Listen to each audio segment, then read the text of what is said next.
The 25th Hour Radio Show. I want to thank everyone for tuning in today to the 25th Hour Radio Show here on Monster Radio, AM1150. Today on the phone, I have Eric Wright Jr., son of the late great rap artist Eazy-E. Eric goes by the stage name of Lil Eazy-E, and it's an honor to have him on the show. Eric, as we get older, it gets harder to remember things from our youth. Me personally, I can remember certain things here and there. Fleeting moments, I guess, would be a more exact description. Do you have any memories of when you first realized your father was a little different from other people as far as, the attention that he received? Oh, most definitely, most definitely. My memories in that sense are very fond of me because of the fact that I lost my father, so it kind of was like an impact on my life to like basically just like a memory bank to store all of those memories. But yeah, as a child, man, just like Disneyland trips we used to take, you start seeing it's kind of like what my kids do to me, and it's kind of funny now because we might go out in public. We just went to Vegas for the Adventure Dome, so I had my son and my daughter, little high school football kids, about 30 of them come, and they Snapchat me, and they're taking pictures, and they're seeing us cruising down the street. So my daughter's looking like, oh my God, Dad, like, isn't this embarrassing? So I was like, it's funny because that was me as a child at her age.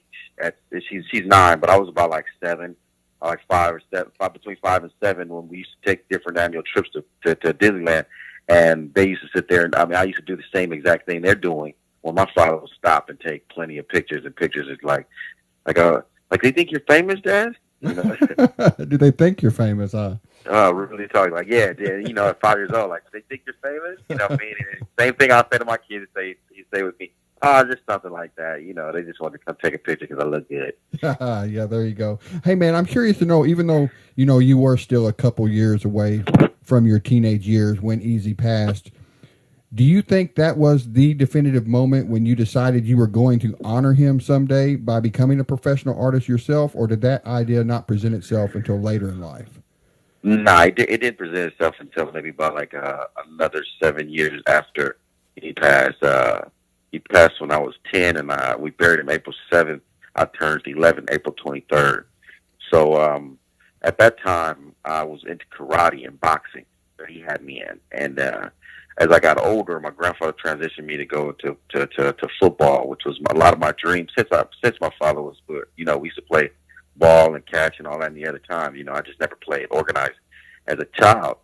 So being an athlete was the prime thing. And then getting out of high school, which is like 2002, you just start seeing his recognition not be, respected, and he wasn't, not to say, he wasn't just given the due justice he was at that point in time.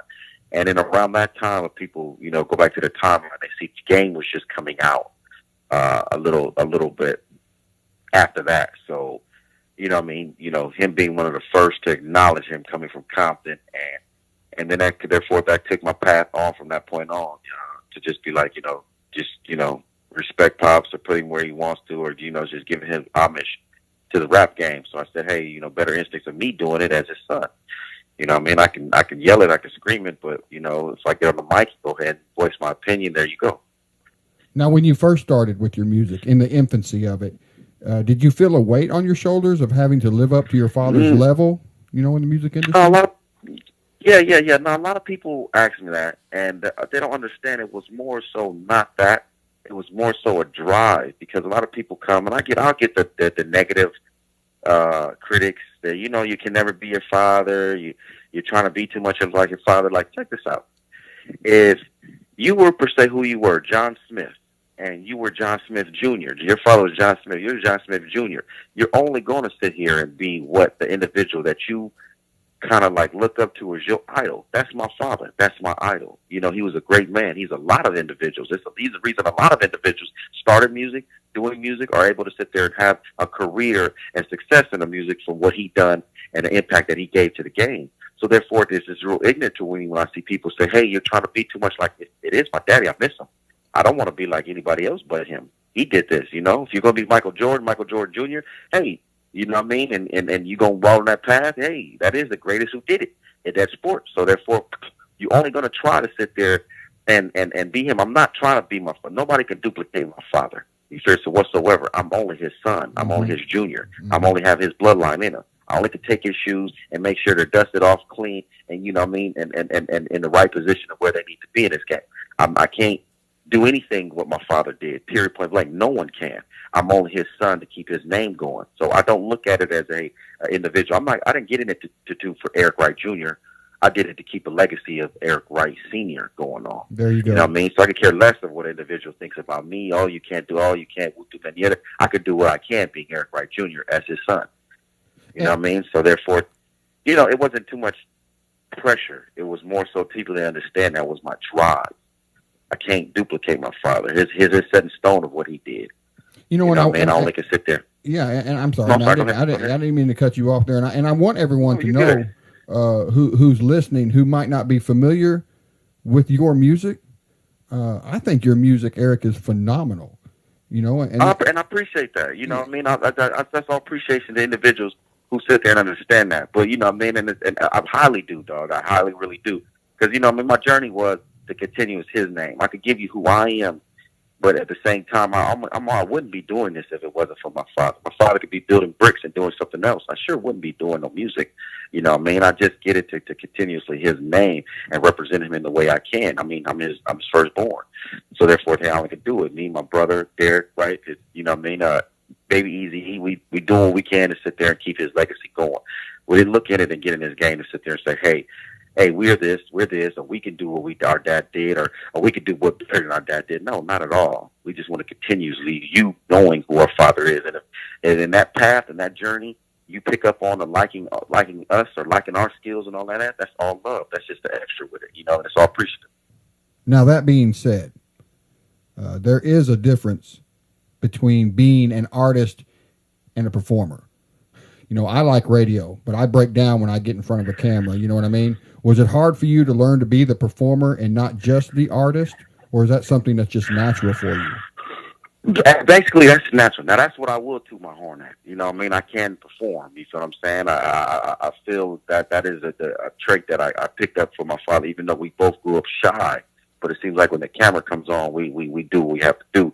And the first instance, and I'm going to let you know, Big Dog, I'm going to give you a story. The first time, the reason how I actually got pushed into this, it's like that kid coming in a football game, 9th grade, and you're starting varsity, and you're the starter, and it's game time, and you got to go. Light, camera, action, the light's on you. It's, you know what I mean? The Friday night lights is on you. You got to show out.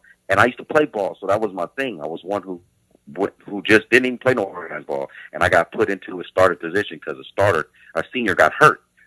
Now, in accordance to that, and in reference to that with music, is my first performance live was the Hip Hop Honors when we honored my father. Mm-hmm. It was me, Bone Thugs and Harmony, Jeezy, and DJ Yella. Now, what happened was we went through rehearsal and everything went bad. We didn't finish rehearsal. Everything was just off. And so I asked the dude as I'm going back to my hotel, we were in New York City on VH1. So what happens when we come back? He says, when we come back, it's live. So if we mess up, you just get cut out the show. So, you know what I mean? You just got to do what you got to do. So if anybody ever go and Google that, they'll see that was a non-rehearsal, non-put together. We didn't get nothing right. We didn't even get through the ending of rehearsal. So we didn't know how the ending was going to be or the middle was going to be. You know what I mean? So that was my first time performing national TV live in New York City. You know what I mean? And I had to jump up and do my thing. You know what I mean? If it messed up, hey, we were just going to be off air. You know what I mean? So they kind of threw me into the fire with that. And from that point on, kind of performing was my thing. And you're not just a musical talent, man. You're involved in other aspects of the industry as well. You're the CEO of NWA Entertainment. What exactly is NWA Entertainment, and what is your role as the CEO? Oh, man, CEO is kind of like, you know, Pop CEO and the main artist on it. I started NWA Entertainment when I went to Virgin Records, went to Blackground Records. Then I started working at my father's company, Ruthless Records, and just learning a lot that I could have went in business doing first. You know what I mean? Kind of went from a non-album having artist to an executive real quick. You know what I mean? Kind of fast forwarded it to a faster process than the Jay-Z process. And, when what I did is I sat back and when I was working with her, when she had Hobson at the time, a lot of people are familiar with Hobson and Stevie Stone, and I was just working with them and kind of molding them into an artist and helping her with just marketing. If it was from mailroom, I would start from the bottom man and work my way to the top of an executive. And I said, you know what? Now that I sat here and got a little wings and got a little more knowledge that I should have had, I'm gonna go ahead and go the independent route. So I started NWA Entertainment. You know what I mean? And from that point on, I started with my brother, who's the vice president of it, and he's also an artist. He has his we have a group called Compton Money Gang. So it's me, my brother. We have a group called Compton Money Gang. We have a few R&B artists that we're working with now, and kind of just formed our own little family. You know what I'm saying? And kind of do it from that point on. Now, being that you work on both sides of the music industry, the performing side as well as the business side, do you gravitate towards one more than the other, or do you pour your heart and soul equally into both? You know what? It's funny you said that's a great question, because yes, I have. I actually have gravitated more so of sitting back and putting things together, even though I have not put an album out. You know what I mean? It comes to the point to where I owe that to the fans. I owe that to everybody else. You know, like again, I constantly remind people I got in this business to keep my father's recognition, his legacy going. You know, we got the movie 20 years down the line. We got the Rock and Roll Hall of Fame. I got to step on stage with NWA, represent Pops, and at the Coachella with Dre and Q for the first time in 20 plus years. So it's like, you know, other people understand that I knocked down a lot of accomplishments that I did, and yet, you know, well, you ain't put an album out. You know what I mean? It's like, well, you know, I owe that to my fans now, because again, if you took that road with me, you understand what my accomplishments were. You know, of being relevant without putting an album out, being relevant without having a radio single. You know what I mean? And just really doing it because of the fact that I was trying to keep the legacy going behind the scenes, in the scenes, in any ways possible that I can, because it was about my father. So I owe that to the fans now. But they, you know, the question that you asked me is, yeah, I owe that to the fans to give them that. But my drive really was sitting back and really growing into the process of being that executive, you know, of pushing out individuals, you know, being the executive producer behind their album, helping them put together, you feel what I'm saying? So yeah, I kind of like juggle both of them. So once I finally get this album out by the end of this year, yeah, you're going to see me saturated on a few people's, you know, a few of my artists' music, you know what I mean? But more so helping those individuals that want us to hear and get out and do their thing. Yeah, now what I also respect about you, Eric, is your personal interest in helping to raise awareness for HIV and using your status as a performer to do that. Now, how long have you been involved with addressing this issue? Oh, man, most definitely for a while now, man, for years, 10 plus years I've been doing this, man. I just did in Arizona, I just did a testing day out there, spoke to the youth, got out there with, it's on the top of my head, but it's an organization that has a clinic. They offer homeless shelters. They offer free testing for the youth. And I went out there and I spoke in Arizona for that. They're bringing me back out for the National AIDS Day to do the walk next year. I have done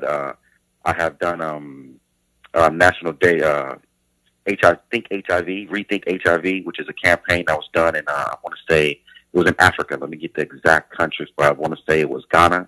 Mm-hmm. I want to say it was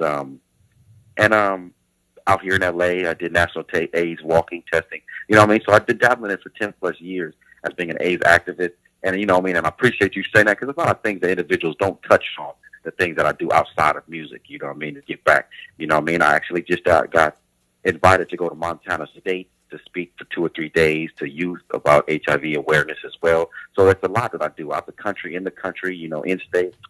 You know, and actually been doing lately again now that the awareness is coming, because in Arizona, the statistic of HIV with youth has risen, you know, from through the ages of middle school to 25, which is kind of bad. You know what I mean? That's our youth. That's our generation. That's what's going. So, you know, it's a good thing to get that out there, that message out there to them, to know their status, you know what I mean, to practice safe sex, you know what I mean, and the things that they do, you know what I mean, because like I said, in Arizona, it's grabbing the youth, you know. Well, man, it's my firm belief, man, that if everyone on this earth would just commit to one thing to better this planet, like you're doing, you know, this world would be such a much better place. Most definitely. And I commend you for what you're doing, Eric.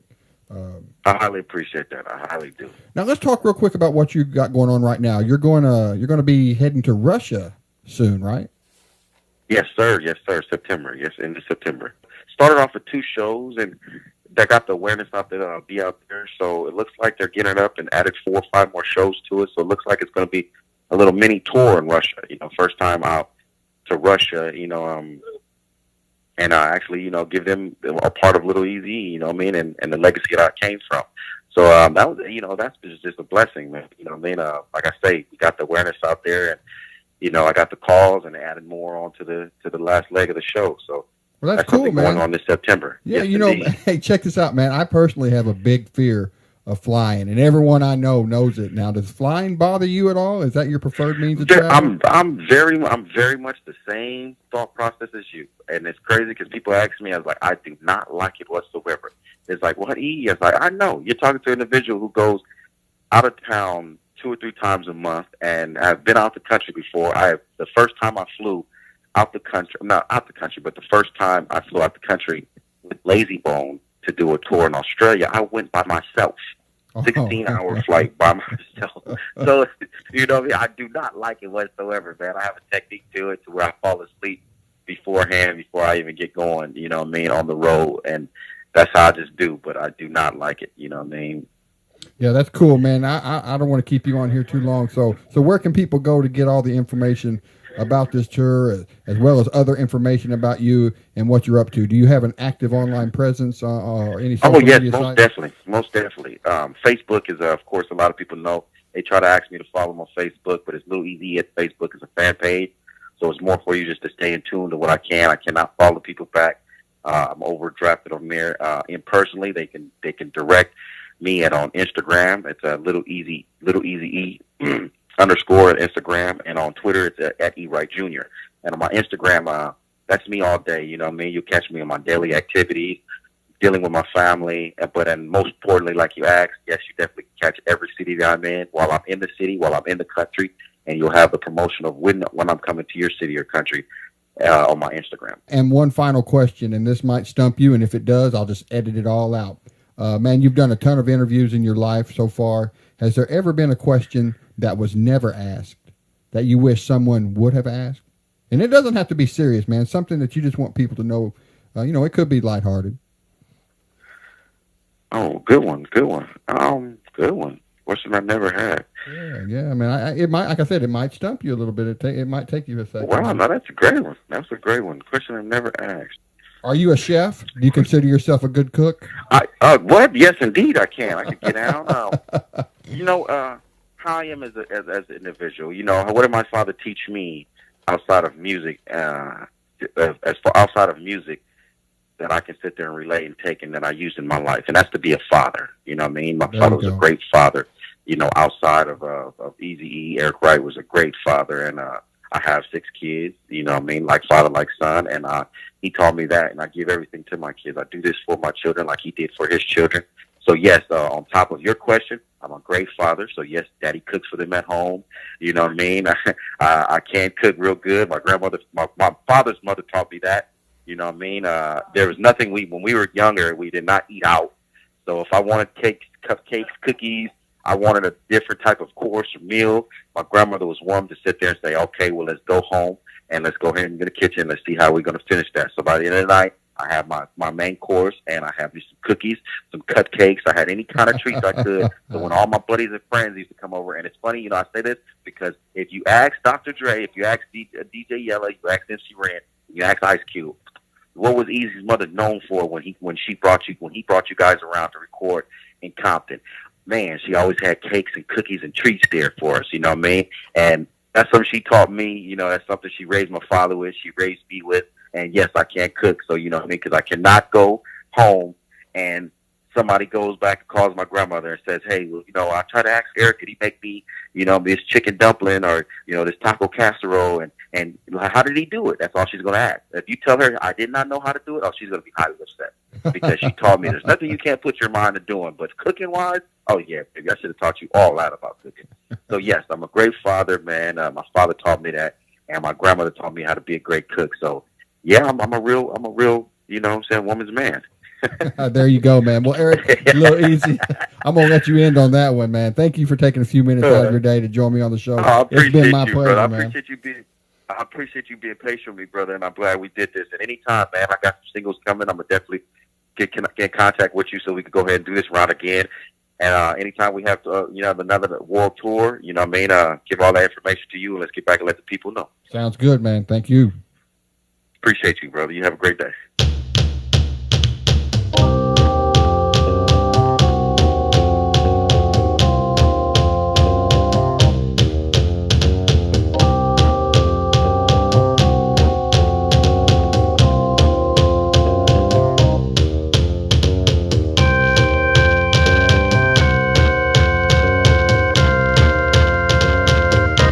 The 25th Hour Radio Show.